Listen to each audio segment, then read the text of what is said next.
Shivangi recording studio Rajgir.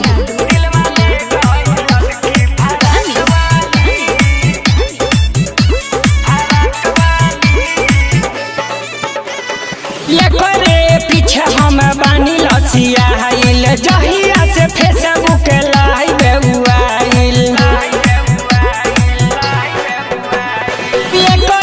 पीछे हम बानी लसिया आइल जहिया से फेसबुक लाइव आइल खाली सिंह जी के देवेली घा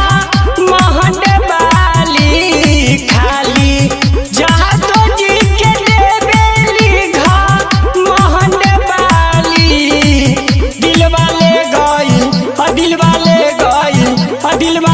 गइल छौड़ी बंगाल वाली दिल वाले गइल छौड़ी बंगाल वाली दिल वाले गइल ललकी फराक वाली दिल वाले गइल लाडू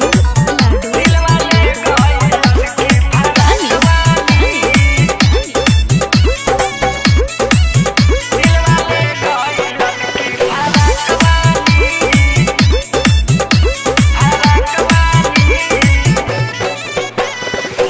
देहिया में ओढ़नीला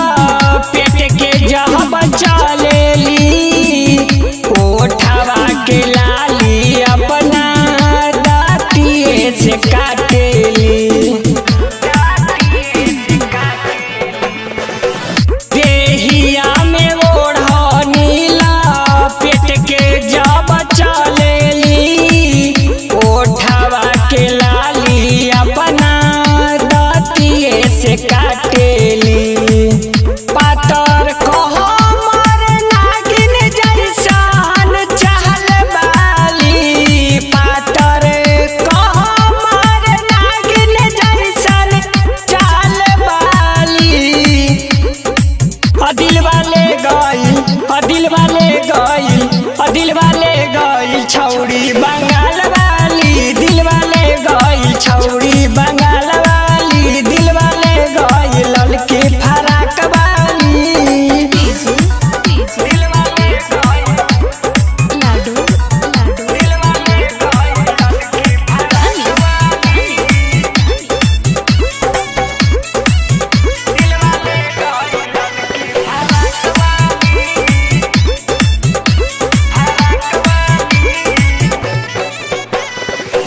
जब जब उड़ावेली सटेज पे रहदा केतना बेचैन होला बिहार वाला मरदा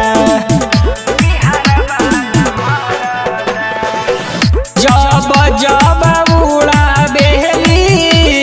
सटेज पे रहदा केतना बेचैन होला बिहार वाला मरदा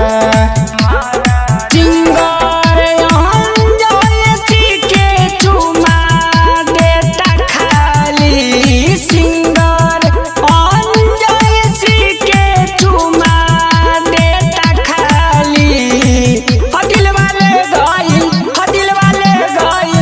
दिल वाले गइल छौड़ी बंगाल वाली दिल वाले गइल छौड़ी बंगाल वाली दिल वाले गइल ललकी फराक वाली शिवांगी रिकॉर्डिंग स्टूडियो राजगीर।